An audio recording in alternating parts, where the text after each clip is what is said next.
Əliyev məqsədli şəkildə separatçı bir hərəkət yaratmağa çalışır. Yəni bu separatçılıq nədən ibarətdir və nəyə görə bunu separatçılıq adlandırıram? Çünki baxın, Əliyev öz ölkəsində dil araşdıranları həbs edirdi. İqbal Abilov həbsdədir. Fəxrəddin Abbasov öldürülübdür və digər insanlar var ki, onlar da həbsdə olublar və öldürülüblər. Novruzəli Məmmədov və digər insanları bura aid edə bilərik. Bəs necə olur ki, Əliyev öz ölkəsində insanlardan tələb eləyir ki, onlar məişətdən kənarda talış dilini işlətməsin, amma gedib xarici ölkələrdən tələb etməyə başlayır ki, Azərbaycan dilini üst səviyyəyə gətirin. Heç belə bir tələbi də ciddiləşməyəcək, mən sizə deyim. Yəni ki, bu yenə deyirəm, türklərdən istifadə üçündür.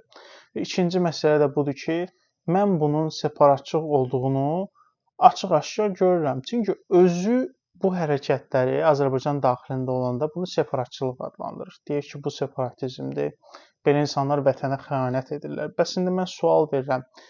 Bir İranda, bir Gürcüstanda öz dilini araşdırmaq istəyən adam da bu məntiqlə separatçı və vətən xaini adlandırılmalıdır.